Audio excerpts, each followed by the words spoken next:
lahat po ng involved sa mga itong proyekto na dapat ay nakakatulong sa tao, yung pala ay hindi man lamang po makikita ang anino ng mga proyektong ito. Ito po ang inyong kasalanang malaki sa ating bayan. Sana po ay makonsyensya po kayo lahat. Sigaw ng bayan, katarungan, hustisya para sa mga taong kinitil ng korupsyon ng mga taong ito. Maraming salamat po.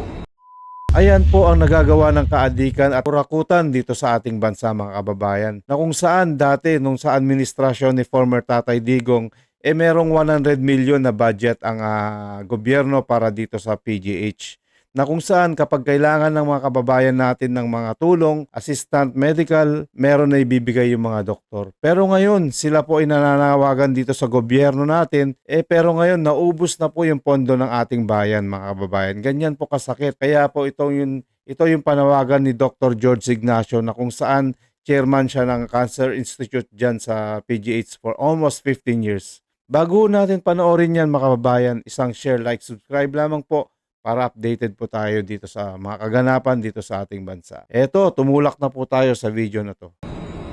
Sa 15 taon akong nanungkulan bilang chairman ng PGH Cancer Institute, maraming pasyente po ang kumatok sa pinto ng aking opisina noon. Naghahanap po ng mga gamot. Inihintay nila ang kanilang chemotherapy na wala pa sa amin. Ang naisagot ko po sa kanila ay pasensya na po, wala pa po tayong gamot, wala po tayong budget para sa inyong mga gamot. Naghihintay po tayo. Wala po kami magagawa, mahirap po tayo na bansa. Sa mga pangyayari po ngayon sa ating lipunan, lahat ng nakikita natin, mali po pala ang aking mga sinabi noon. Hindi po pala wala tayong pera bilang bansa. Mayroon po tayong pera, nasa bulsa po ng mga taong walang konsyensya.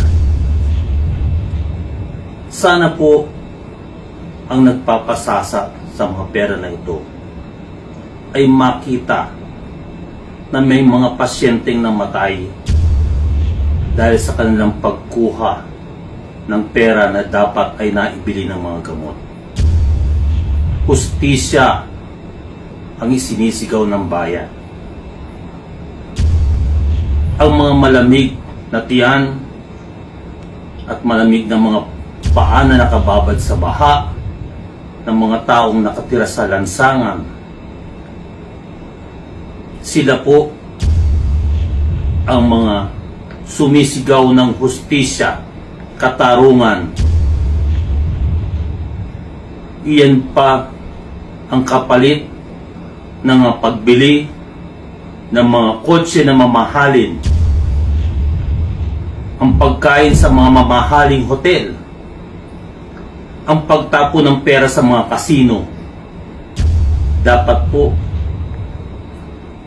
ang buhay ng bawat mamamayan na naghirap dahil sa korupsyon ay sagutin ng bawat mga mambabatas, mga kawani ng DPWH, lahat po ng involved sa mga itong proyekto na dapat ay nakakatulong sa tao, yung pala ay hindi man lamang po makikita ang anino ng mga proyektong ito. Ito po ang inyong kasalanang malaki sa ating bayan. Sana po ay makonsyensya po kayo lahat. Sigaw ng bayan, katarungan, hustisya para sa mga taong kinitil ng korupsyon ng mga taong ito. Maraming salamat po. Nakakagigil, mga kababayan. Nako, Nakakagigil, parang gusto kong gibain niya. Talagang nakakaawa talaga. Pati na hospital, mga kababayan, nakikiusap na dito sa gobyerno natin. Na kung saan napakaliit lang na pera ang hinihingi nila. 100 million, mga kababayan. Mantakin nyo naman. Samantalang yung mga natitiis nila, mga bilyon na ninanakaw nila, Saldico, sila Romualdez, insertion na mga 56 billion or 126 billion ni Bangag Marcos, mga kababayan. Hindi pa sila kontento, mga kababayan, sa mga ninanakaw nila. Billion. Gusto talaga nilang simutin yung mga pera natin. Wala silang kaligayahan. Ito yung parang Diyos nila, mga kababayan. Samantalang 100 million lang na ewan ko kung siguro kung mapanood nila to talagang hindi ko alam kung baka napanood na rin nila, nagmamaang-maangan na lang sila. Dapat ito po ang makita ni Claire Castro, mga kababayan, no? Kung saan pinagmamalaki niya na magandang estado ng bansa natin sa ngayon. Kaya ang hirap po sa kanila, mga kababayan, puro lang sila kayabangan. Na kung saan 100 million lang, ang daming namamatay yung ating mga kababayang Pilipino dahil wala po silang gamot. Na instead na dati na may inibibigay ang gobyerno. Matindi po talaga itong gobyerno na ito, mga kababayan. Dapat po talaga dito talagang makulong talaga sila. Na Diyos na lang ho ang bahala sa inyo. Kahit anong sinasabi namin dito, kung talagang wala pa rin nagagawa kasi hawak ninyo yung gobyerno, karma na lang yung darating sa inyo. Kakaawa po to, mga kababayan. Tayo hong kawawa dito, mga kababayan. Tayong mga Pilipino. Matindi pong corruption na to, yung administrasyon na to. Walang patawad. Eto, mga kababayan, balik po tayo dito sa ating presidenteng Adictus, mga kababayan. Pakinggan po natin yung pahayag ni Attorney Vic Rodriguez dito sa ating presidenteng Bangag, mga kababayan. Addiction testimony given by no less than the presidential sister. Hindi natin pwedeng sabihin isang basta't ipagsantabi ito. Ang haba nung simula nung kwento Bata pa lamang kami. Wala tayo pare-pareho ron. Sila yun Nakita nila yung kanilang paglaki through the years. At ito ay naging testimonya mismo ng ate ng Pangulo. Hindi natin pwedeng isang tabi ito. Kaya, alam mo, so if you really would want to put an end to it, sumailalim ka na doon sa hinihingi ng mamamayang Pilipino. Na yung drug addiction is not just a criminal offense, but a mental health issue, a brain disorder, neurological, because it involves a functional changes in the brain circuits involved in reward, in stress, and self-temperament. So kinakailangan ito seryosohin ng mamamayang Pilipino. Attorney, muli na naman pong naungkat na itong issue po ng paggamit ng illegal na droga umano ng Pangulong Bongbong Marcos Jr. matapos nga yung pahayag o talumpati ni Senator Amy Marcos. Attorney, muli na naman pong naungkat na itong issue po ng paggamit ng illegal na droga umano ng Pangulong Bongbong Marcos Jr. matapos nga yung pahayag o talumpati ni Senator Amy Marcos doon sa peace rally ng INC noong Lunes. Unang-una, ano ho ba ang reaksyon po ninyo? May basehan ho ba o may posibilidad itong mga pahayag ni Senator Amy Marcos laban po sa kanyang kapatid na si PBBM? Let me be very clear from the start. Naririnig ko sa balita kanina bago niyo ko in-interview ngayon, yung salitang destabilizer, yung mga A1 information, intelligence, it has been used, that term has been used and abused many times. Ad nauseam, yung paggamit dyan, loosely na. So gawin natin ganito. Ayokong makialam sa bangayan at away ng kanilang pamilya. Pero yung issue ng corruption is in itself very destabilizing. Sinundan pa ng issue ng drug addiction, which is more destabilization in the way governance is being handled by the present administration. Kaya hindi pwedeng isang tabi yung issue pareho ng corruption at drug addiction na mismo yung presidential sister ang hindi ko alam kung paano natin tamang i-describe ito Is it an allegation? Is it an accusation? Or is it a testimonial given before millions of Filipinos there in Luneta the other day? So, babalik tayo doon sa sinisigaw ng maraming Pilipino. Yes. Hindi ng kritiko ng mga Pilipino. paano ba namang sumailalim sa isang open, fair, transparent, and credible hair follicle drug test? Bakit? Invoke natin ang Article 3, Section 7 ng ating saligang batas. Yung karapatan ng mga Pilipino, the right of the people to information on public concern shall be recognized. Public concern yan. Bakit? Ito ay may kinalaman sa kalusugan ng Pangulo. Nabanggit ang kalusugan ng Pangulo, tumungo tayo sa Article 7, Section 12 ng ating saligang batas muli. Para lang klaro tayo rito, lahat ng pinag-uusapan natin ay naaayon sa saligang batas. Ano ang sinasabi ng Article 7, Section 12? When in case of serious illness of the President, the public shall be informed of his state of health. Now, para malaman natin kung gaano kaseryoso o ano ba yung lagay ng kalusugan ng Pangulo dahil sa, ulitin ko aligasyon, akusasyon o testimonya ng kanyang sariling kapatid, kinakailangan tugunin ang panawagan ng mamamayang Pilipino na sumailalim sa isang open, fair, transparent, and credible hair follicle drug test. Opo. So, ibig sabihin, Attorney, kapani-paniwala po itong sinasabi po ng kapatid ni Pangulong Bongbong Marcos Jr. na si Senator Amy Marcos patungkol nga po dito sa kalagayan ng Pangulo. As to the level of the veracity, there is only one way of proving or disproving it. Now, if the Marcos Jr. administration is very confident, then why not undergo an open, fair, transparent, and credible hair follicle drug test? Yun lang naman ang aking pananaw. As to the veracity, I wouldn't know. At yung sinasabi kasi, ang layo nung talon nung naging... Simple lang naman ang panawagan namin, BBM hair follicle test ka lang. Wag lang dito sa may St. Luke's kasi delikado po dyan, mga kababayan. Pwede po nilang bayaran yan. Wala ho ako tayong tiwala dyan. Pwede nilang gawing negative. Pera-pera lang yan pero pagka sa Singapore gagawin yan, mga kababayan, tsaka sa Amerika or sa Canada or kahit sa iba't ibang, basta sa ibang bansa na yung hindi talamak ang corruption, maniniwala pa ako sa resulta nun. Pero dito, wag tayong maniniwala pag dito lang ginagawa. Sasabihin lang nila yan, negative. Papa-presscon lang nila yan, negative presidente natin. Tapos na, magyayabang na naman yung mga yan, mga kababayan. Pahayag o testimonya ng mismong kapatid ng Pangulo. Bata pa daw sila. So, it's not me, it's not you, Jade, it's not you, Admar, or kahit sino pa na opisyal ng gobyerno ang pwedeng mag-disprove, mag-refute, or mag-debunk niyan. Bakit?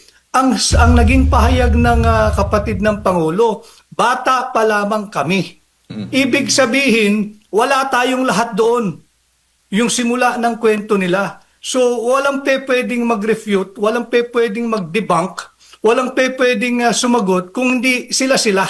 Opo. Yung nagtestimonya at yung pinatutukuyan ng testimonya. No other. Dahil wala tayong lahat doon. Opo. Kailangan ho bang mag-under oath?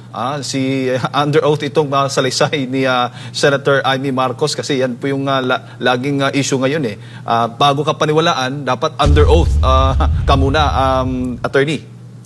Mahirap yung under oath. Yung under oath na nga, pinagdududahan pa Pati yung nagpanotaryo, pinagdududahan So ito, pasimplihin natin. Ang nagbunyag ay yung nakatatandang kapatid. At ang simula ng kwento, noong bata pa sila.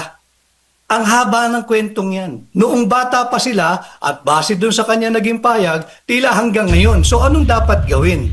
Sumailalim sa isang open, fair, transparent, and credible hair follicle drug test. Diyan lamang matitigil yan, Jade at Admar. Opo. Dahil kung hindi patuloy na mabubuhay at nagkaroon ng sariling buhay ang istoryang yan So if you really would want to put an end to it, sumailalim ka na doon sa hinihingi ng mamamayang Pilipino. Kung sakali lang naman, totoo yung aligasyong ito, Attorney, ano ba ang legal na implikasyon nito? Impeachable offense po ba ang tawag po dyan?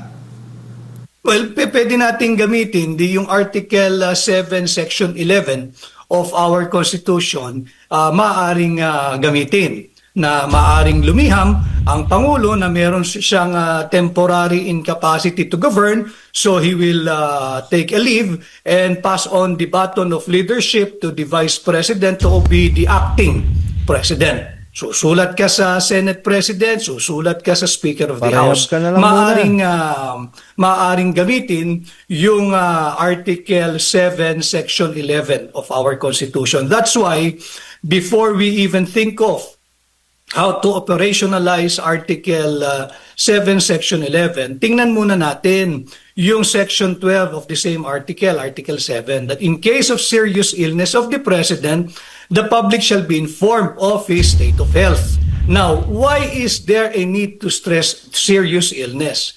Because in a case that was just decided this year, I think May of 2025, in Solomon versus City Government of Muntinlupa, and this was penned by Senior Associate Justice Marvic Leonen, sinabi doon na yung drug addiction is not just a criminal offense, but a mental health issue, a brain disorder, neurological, because it involves a functional changes in the brain circuits involved in reward, in stress, and self-temperament. So kinakailangan ito seryosohin ng mamamayang Pilipino. Opo. Attorney, sa tingin mo ba, may mga pagdating po sa check-up, medical check-up o pagdating sa security nga ng Pangulo, may regular bang medical check-up o security protocol sa isang Pangulo na maaaring magpapatunay na hindi siya gumagamit ng ipinagbabawal na gamot? I think so. Lahat naman tayo eh. Meron naman tayong if our budget, especially tayong nasa private sector, kung kakayanin ng budget, sinisikap natin, hindi ba? At the very least, magpatingin tayo ng CBC, yung complete blood workout. Ngayon, kung kakaya naman, ay mag-ano tayo, yung executive check-up kung may konting sobrang ipon, hindi ba? So, ganun din ang Pangulo, sapagkat pag Pangulo ka, hindi na lang sarili mo ang nakasalalay dito, ikaw ang leader ng bansa eh. So dapat masiguro ng sambayanan na malusog ang iyong physical, mental at emotional well-being. Para naman sa ganun, madala mo sa tamang direksyon ang ating bansa. Opo. Since kayo po noon nakasama din po ng Pangulong Bongbong Marcos Jr., attorney, meron ho ba kayong parang experience din na parang nakikita na unusual doon sa Pangulo? As I've said this many times, wala akong nakita na gumagamit na ipinagbabawal na gamot. Wala. Kanya nga sinasabi ko para matuldukan yan. Ito, seryoso ito. Yung drug addiction testimony given by no less than the presidential sister, hindi natin pwedeng sabihin isang basta't ipagsantabi ito. Ang haba nung simula nung kwento eh. Bata pa lamang kami. Wala tayo pare-pareho ron. Sila yun eh. Nakita nila yung kanilang paglaki through the years. At ito ay naging testimonya mismo ng ate ng Pangulo. Hindi natin pwedeng isang tabi ito. Kaya alam mo, napaka-seryoso ng dinadala ng ating bansa. Yung corruption is a very, very serious problem. Dinagdagan pa ng testimonya ng drug addiction. So nasa krisis ang ating bansa. May krisis ang ating liderato at kinakailangan itong harapin ng kasalukuyang administrasyon. Ayan po mga kababayan, tama si Attorney Vic Rodriguez na kung saan itong ating presidente kailangan talagang dumaan dito sa hair follicle test para naman na malinawagan ang ating mga kababayang Pilipino. Nang sa ganon, mabawasan na rin yung ating mga pagdadalawang isip dito sa kanyang paghawak dito sa gobyerno natin. Pero kailangan gawin niya yan, wag dito sa Pilipinas, kung saan sa ibang bansa para maniwala ho tayo talaga na hindi nila dinaya yung hair follicle test na ito. Kung magpapa-hair follicle test siya. Kasi kapag drug addict po ang presidente natin, mga kababayan, hindi ho qualified na maging mag-lead dito sa ating bansa. ibigay niya lang dito sa ating Vice President para magpagamot na lang siya. Para nang sa ganun, hindi ko talaga tayo malubog dito sa pagkalugi ng ating ekonomiya at saka lumalaki yung utang natin. O hanggang dyan na lang ho muna tayo mga kababayan. Maraming salamat po sa panonood dito sa video na to. Hulamang kalimutan i-share, like at subscribe nang sa ganun. Updated po tayo sa mga balita dito sa ating bansa. Maraming salamat po mga kababayan. Ito po ang News That Matters and God bless.